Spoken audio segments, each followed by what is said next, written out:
My name is Hannah Herrera. Aiden Stewart. Annie Jones. I'm an art major with a concentration in printmaking. Mass communication with a minor in drama and art. Drama. Women, gender, sexuality studies. And I like to watch YouTube videos and hang out with my friends. I've acted since I was in 8th grade.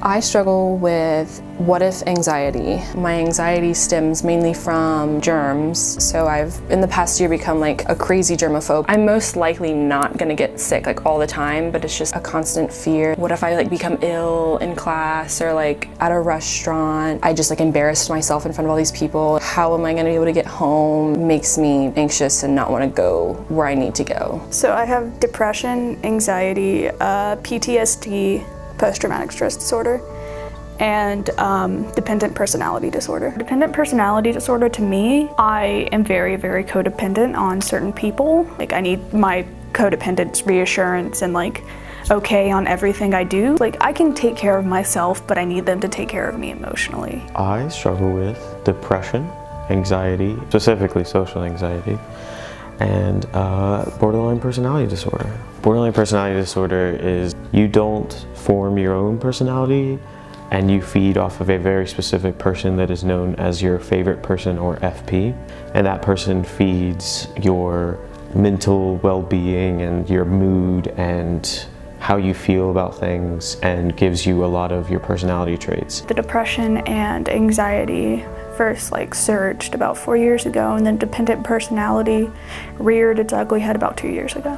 PTSD was much longer, maybe like 8. I was diagnosed with depression and anxiety in my sophomore year of high school, but I've had depression since my 8th grade year. Then I figured out that I had borderline personality disorder only just about a year ago. I believe I've been struggling with anxiety for a few years. It wasn't until second semester of my freshman year that I was actually diagnosed with anxiety here at school. My name is Caitlin Irwin. I am a counseling intern here at UNCA Health and Counseling Center. I started in the fall of 2017, so this is my second semester here. I definitely see mostly depression and anxiety. I think it's common. I think we all have the emotions and reactions that go along with depression and anxiety, but sometimes those can be exacerbated, especially in college and stressful environments. I have to be really careful with what I do in class because a lot of teachers like to cover, rape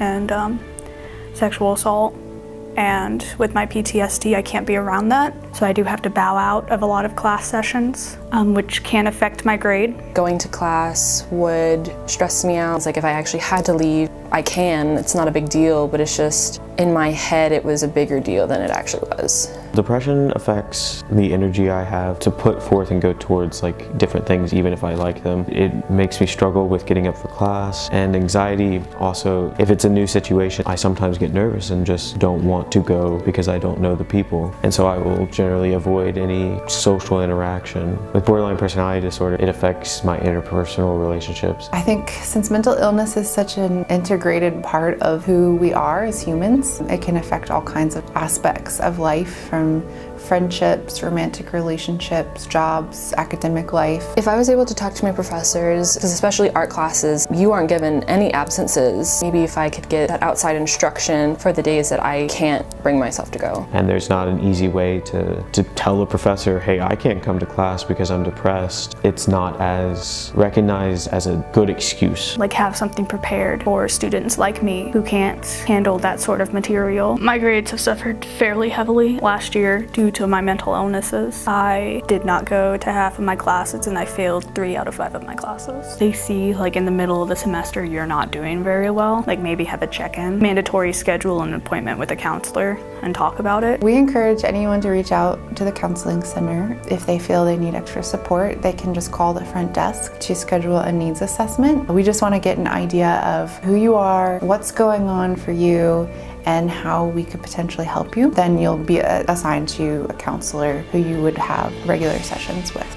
If you ever felt you were in crisis, you were having suicidal thoughts, we have emergency appointments for those types of issues. We also have a counselor on call 24/7. You know, if we're closed after hours on the weekends, if things are getting really difficult, you can always call on-call counselor. I'm still in counseling. Even though it's not as big as an issue as it used to, it's still nice to just have that baseline of like, if something did happen, I have somebody I can go talk to. I think if people are struggling with anxiety or any kind of mental illness, that they shouldn't be afraid to go talk to somebody because it can be really beneficial. We're not lazy. We don't stay in bed because we want to. We don't stay in bed because we don't feel like going to class that day. It's not something we're making up. It's something that like legitimately affects a lot of us. You can't do it on your own. Sure, you think you can, but it's really hard, and it'll be so much easier for you in the long run to just ask for help. We're here for you guys, and we are very gentle and want you to succeed. So if you can keep that in mind, that you deserve to get some extra support.